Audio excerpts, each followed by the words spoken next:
Welcome into Sports Talk ATL. I am Chase Earl, joined by Alex Lord. That's how you do it. That's how you do it. You call your shot. We called our shot on this show. We didn't even say there was no back and forth. Like maybe no. We said the Falcons are going to go out there and win this game. They went out there and beat the shit out of the Bills. That's what happened. I mean, 24-14 was not indicative of this score. We missed a field goal. We'll talk about maybe some of the concerns, Parker Romo concerns, but this is all about the good stuff. This is all about the good stuff. And that defense and Bijan Robinson, just those two alone, running the football and defense is going to win you a lot of games. And when you run the football like that and your defense is playing like that, there ain't no team, not even the Buffalo Bills, are going to beat you. It doesn't matter where the game's being played. Yeah. Electric environment. I was in the building. We talked about it. Just lean on them. Lean on these fuckers. And we did in every aspect. From the opening touchdown of just Tyler Algier. I don't know if it looked like it on TV, but I was in that end zone. He went out of his way to hit that guy. Poor guy. I don't know who that. I think it was Taylor Rapp. That guy had a rough day because he also missed the tackle on Bijan Robinson. That 70 or whatever yard touchdown. But before that, Tyler Algier put that man 6 feet under. That's exactly what we were talking about doing. Lean on these guys in the run game, on defense. Every single time Josh Allen holds onto the ball, make him feel it. I know for a fact Josh Allen woke up on Tuesday morning hurting a little bit. That boy's big, 6'6", 250, whatever he is, and he woke up feeling it. And I love that. We've got the future president of the United States, Bijan Robinson, kissing babies, taking pictures, shaking hands, and then on the defensive side of the ball, a bunch of guys you don't want around your kids. And that's how it should be. It is amazing how often, even at the pro level, the team that hits the hardest wins the game. Yeah. And you look at what the Falcons were able to do establishing the run. Bijan Robinson was electric. And when you give Bijan Robinson and Tyler Algier holes like that, like the safeties of the Buffalo Bills are looking at their defensive line this morning and being like, what the fuck, man? Yeah. Like, come on, help us out a little bit, because they were getting pushed around. And then defensively, obviously, that's always going to be the hard. That's where you're going to see it. But whether it was Josh Allen, whether it was the receivers, there were very few missed tackles. And Jeff Ulbrich, my guy is a damn dog. The defense has dogs. And we talked about the Falcons being able to match up with the Bills' offensive weapons, which are not very much. It's nobody. It's James Cook and not a lot. AJ Terrell, like Keon Coleman, might reconsider playing next week. Not because he's injured, but because he just realized he ain't good enough to go. His pride is injured. Yeah. He ain't good enough to go against AJ Terrell. He was a no-show, and that's one of the more physical receivers, one of the best jump ball receivers. Josh Allen is typically able to find a scenario where he can just throw it up to He didn't even look his way. He said he started throwing it to guys you ain't ever heard of. Josh Palmer went out. They had guys you never heard of in your life because Curtis Samuel was out, Dalton, literally a bunch of scrubs. Keon Coleman and Shakir were about the only one. Shakir didn't do much, but Keon Coleman was their number one weapon by far. Josh Allen just said, I ain't even looking your way. So AJ Terrell came back. D. Alford, shout out. But Jeff Ulbrich, 56% of the time brought the blitz. And you know what's great about that? Because people will be like, oh, does that mean we can't get pressure for? No, we can get pressure for 4. Who cares? He knows we can get pressure with 5. Like when he sends 5 and you got 4 and you add another one, and they got a lot of good blitzing linebackers, Caden Ellis, Divine Diablo. They got guys in Billy Bowman, guys that can blitz all from the secondary. When you know you can get there in less than 3 seconds, it don't matter. Who cares? People are saying that? No. They can't. Who gives a fuck? You know why we can do that? It's because our cornerbacks can hold up without an extra guy in coverage. The safeties can hold up. Divine Diablo can hold up in coverage. I've already said it, and I'll continue to say it because I don't mind saying I was wrong. Divine Diablo, Terry Fontenot deserves the benefit of the doubt in every single free agent signing from here on out. Every single one. And we said it 2 weeks ago, after the Commanders win. But Terry Fontenot in a month, seriously, 1 month, went from get this guy out of Atlanta, this guy is an undercover agent for the New Orleans Saints, to maybe this guy knows what the hell he's doing, and maybe I should just shut up and enjoy the ride, because the ride is fun now. It only took a couple of weeks to turn this whole thing around. And I'll tell you one thing.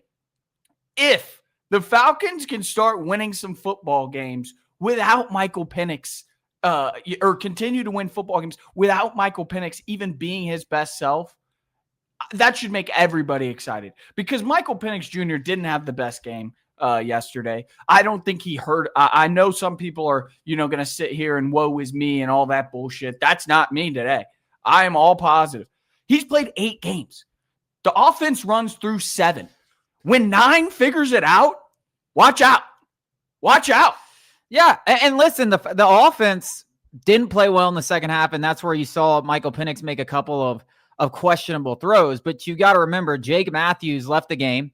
That was a huge thing, because they got to figure out Jarrell. He sucks. He sucks. I don't know if they're going to start him in. I know Jake Matthews day-to-day. Hopefully he's good to go. Guy hasn't missed a game since 2014, week 2. So, I mean, you got to think that as long as there's no risk to further injury, because you absolutely cannot lose him. You're already down Storm Norton, Caleb McGarry.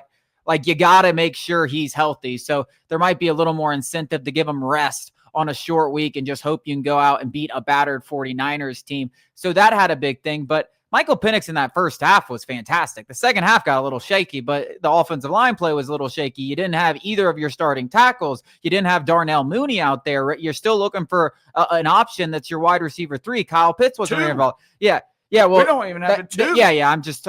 Without Darnell Mooney, like, obviously, you're hoping he can be your number 2 once he comes back. But yes, yesterday it was the Drake London show. Now, Drake London is a dog. Bijan Robinson's a dog. But you're absolutely right. And I think it's only going to help his development when you can play great defense and you can run the ball and you can make things easy for him, especially as this team gets healthier and healthier, providing that Darnell Mooney comes back. But it's hard to talk about really any negatives. The biggest negative that you can even talk about is Jake Matthews' injury, and we got good news. He's day-to-day ankle injury. Maybe he misses the next week, but it doesn't look like a long injury. That's the only bad thing. Of course, the kicking situation. Yeah, holy shit. Of course, the kicking situation. But I'm talking about the biggest bad thing. The kicking situation. It is going to be a problem all year long. So the sooner that everybody just kind of stops hoping for Romo or Lenny Krieg or whoever else we bring in is going to be because this is a 2025 offseason problem that we're going to have to fix. I mean, because you can't fix it in the middle of the season. We just got to hope and pray. Hope and hold on, and hopefully Romo, we don't have to be put in a position where the game is on the line with that guy's foot, because more often than not, it's not going to go our way because that guy fucking sucks. Well, to me, Romo's done. I don't think he's going to be kicking for the team next week in San Francisco. He's three for 6, had that 5 for 5 game, 3 for 6 since that field goal that he had yesterday that he missed. It got blocked. If you look at the box score, you're like, oh, it was a block kick. It's not his. No, that ball got 3 feet off the ground. It looked like one of those kicks on college game day. Yeah, I was about to say, quarterback, like sacks are sometimes offensive line, sometimes quarterback, sometimes it's just good defense. Kicks are the same way. It could be the offensive line, it could be the kicker, and it could just be a good defensive play. And from my angle, I couldn't see it. I'll take your word for it. It's not like I'm going to sit up here and defend this guy. I mean, this is a. But the good news is this defense and Bijan Robinson in particular, first of all, best player in the NFL. Like, I don't even think that's even, we could talk about quarterbacks and it's just harder to be a quarterback, throw them out the window. Offensive player of the year, Bijan Robinson. There is not a running back. And I saw somebody go, it's Jonathan Taylor and Bijan Robinson and then everybody else. No, it's fucking not. No, it's not. It's Bijan Robinson and then everybody else. Nobody can do what Bijan Robinson does in the open field, in a booth, in the pass game, in the run game, everything. He is literally the perfect package, and he'll kiss the baby. I mean, this guy is unbelievable. Yeah. Total package, wears a cool number, there is nothing that this guy couldn't do. Yeah, it's funny because you think back to the Bijan Robinson. He's Booby Miles. He'll paint your back porch. And he can throw.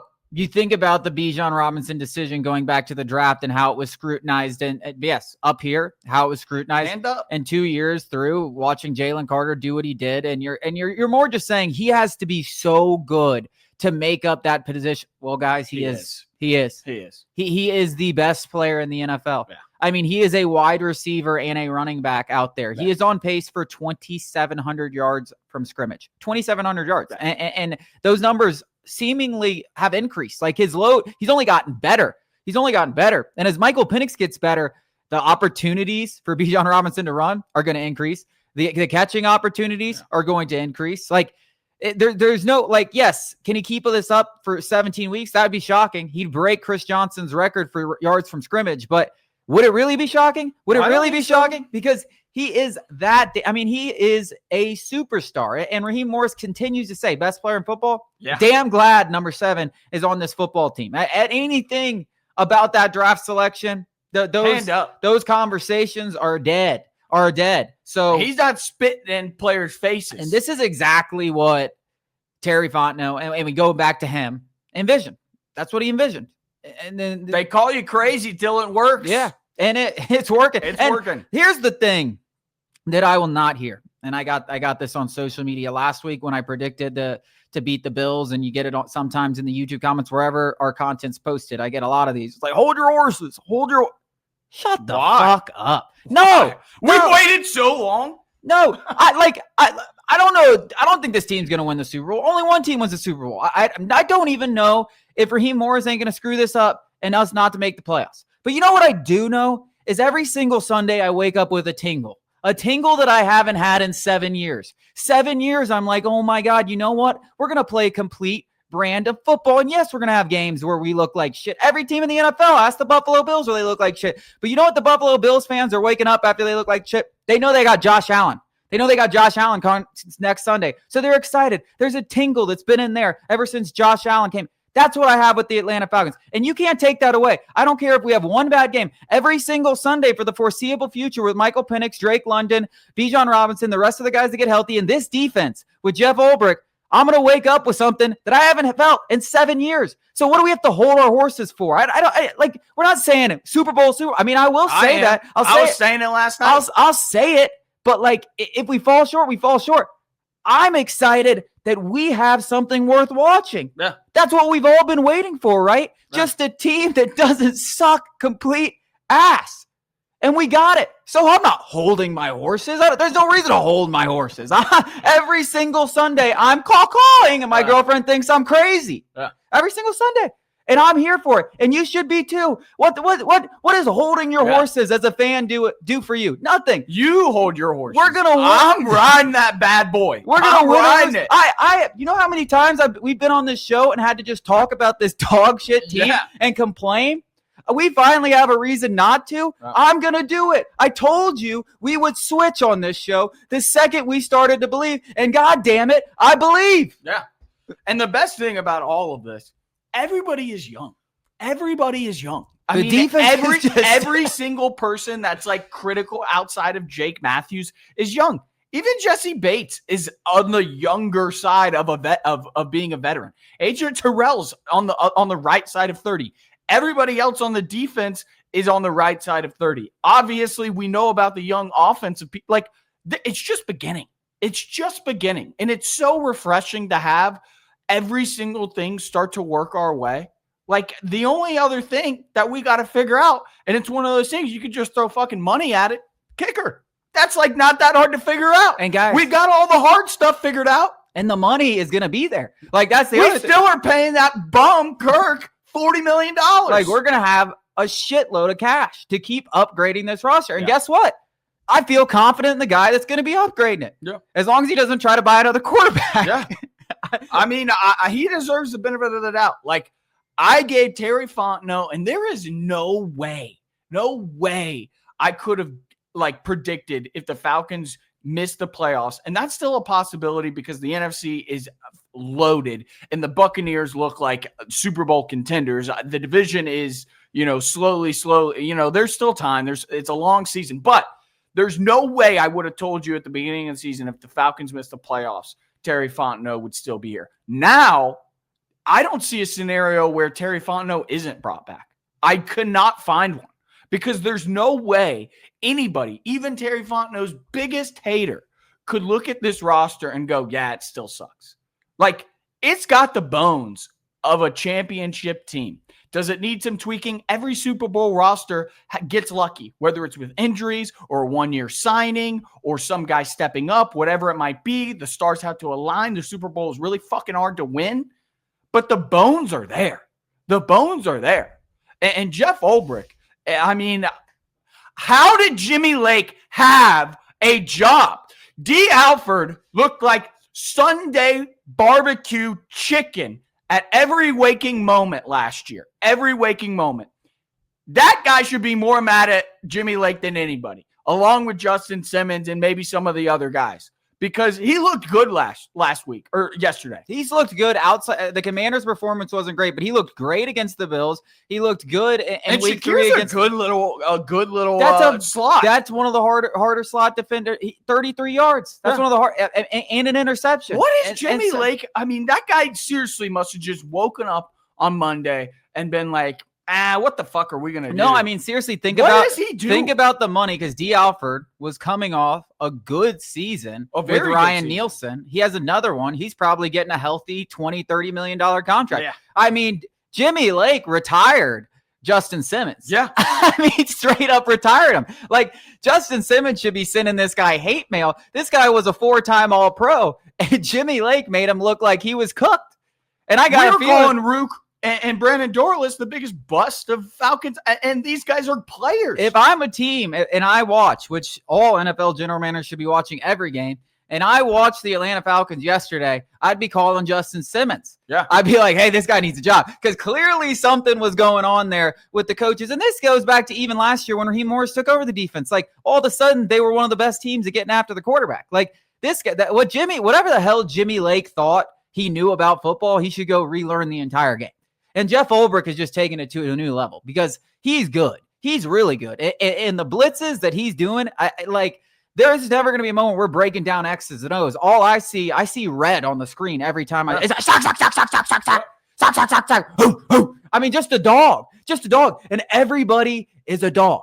And you know what? That's exciting. That's exciting. That's exciting. Good. There is no reason not to be excited, not to temper expectations, because you're going to get let down as a fan no matter what. Yeah. You might as well enjoy the highs. Yeah. We just beat the dog shit out of the Buffalo Bills. What a fucking miserable way to live, to be like, I just don't want to get too excited so I get let down. Fuck that. Let's get let down. Yeah. It's time to get excited. Yeah. Let's get hurt. I'm ready to be hurt. We just embarrassed the Buffalo Bills. I mean, we physically brought it to them so bad that some of those guys are probably thinking about, like, hey, do I still got it? I mean, that's what we did. I mean, the conversation, and this is what I love, because people are going to complain about the way the national media is talking about it, and it's frustrating because you like them to see unglaze the Falcons a little bit more. But we have people in the media, think about what we did. Are the Buffalo Bills not any good anymore? Not any good? I mean, that's what we did. We have people in the media legitimately questioning how good the Buffalo Bills are. A team that's been to 3 AFC championships out of the last 4 years. Like, oh, they wouldn't have got, like, no, the Buffalo Bills are still pretty good, guys. I'll just break that down. And I know they struggle and they have some injuries and they're going to have to get healthy. They're still a pretty goddamn good team. And we just went out there and beat the shit out of them so badly that the national media is having conversations about whether the Bills can win games anymore. Like, that's what we did. So that, to me, is just as gratifying. I'd love to hear them glaze the Falcons, because they deserve it this afternoon, this Tuesday, the rest of the week, all the way leading up to that 49ers game. But I'm just as happy to hear them saying, man, I guess the Bills are cooked. I don't care. I nobody could bring me down last night. Nobody could bring me down. I have not seen Mercedes-Benz Stadium, and it was 50-50 at best. And I don't think that's an indictment on Falcons fans. What the hell reason do we have to give our hard-earned money to this organization? It's been 7 years of just awful, embarrassing moment after embarrassing moment. And the Buffalo Bills, what the fuck is there in Buffalo other than Josh Allen? All they have literally is Niagara Falls and Josh Allen. That's it. So, of course, they're going to travel to this shiny new stadium in a very, very fun city. Like, I heard a bunch of people calling into sports talk radio today talking about, the on the field was great, in the stands was embarrassing. What do you expect? They're going to have to win first, and then it'll follow. Like, it's going to happen. Will it ever be the Georgia Dome? Probably not. But it doesn't matter. It doesn't matter. You start winning. And number 7 is not only national, he's international. Like I guarantee you, when we go across the pond in a couple of weeks, play the Colts, which now looks like a very hard game, you're going to see plenty of number 7 jerseys. Plenty. That guy will put butts in seats. And just wait for 9. He's just got to turn the corner. He's played 8 games, and people are like, oh, we're trying to pick apart a win, and I get some people just can't help themselves, but let's enjoy the win and get some perspective. I mean, Jesus, it was still electric. It was an electric atmosphere in there. You could have. There were some mistakes out there for Michael Penix that could have changed that game, but guess what? They didn't. Didn't happen. And you know what? He was going to learn from those mistakes if he's well coached, which, questionable, but I do believe that any NFL coach would be able to teach those things. He got tricked. Let's be real. They showed man, dropped into a zone. He went slant a couple of times and he got caught. How about that? Also, yeah, sure. Bad decision. Guess what? That throw to Casey Washington that he dropped, one of the most incredible physical feats I've ever seen in my entire life. Yeah. A fastball 20 yards down. I mean, just on a rope, a frozen rope. And if that's Drake London or Darnell Mooney, you have to think they come down with that.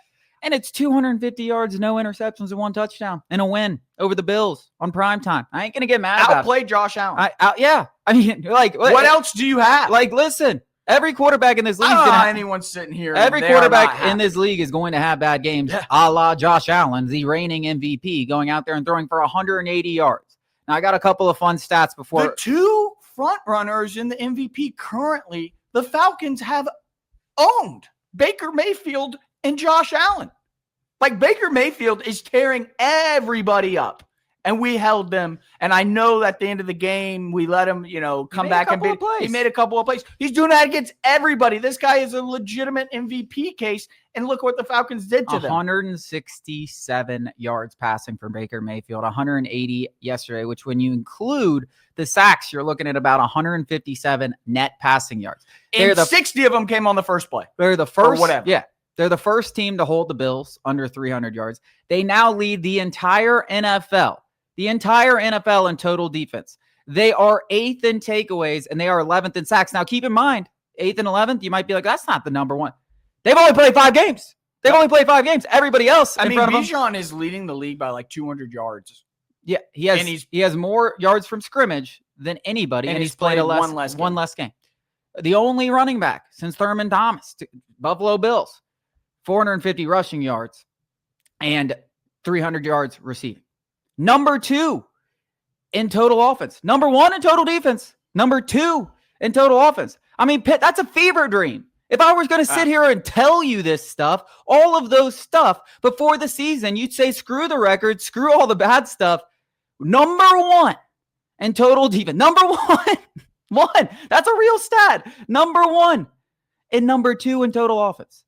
Run the football, play defense, win games. If Michael Penix turns the corner at any point this season, the rest of the NFC better watch out. Yeah. It's that simple. Yeah. I mean, he turns the corner now. We're talking about winning a playoff game or 2. I mean, we can win a lot of games to get to the playoffs going through 7 and leaning on the defense and just not letting Parker Romo on the field. But once 9 turns the corner, then we're talking about a ceiling that we have not even imaginable in this city since Matt Ryan.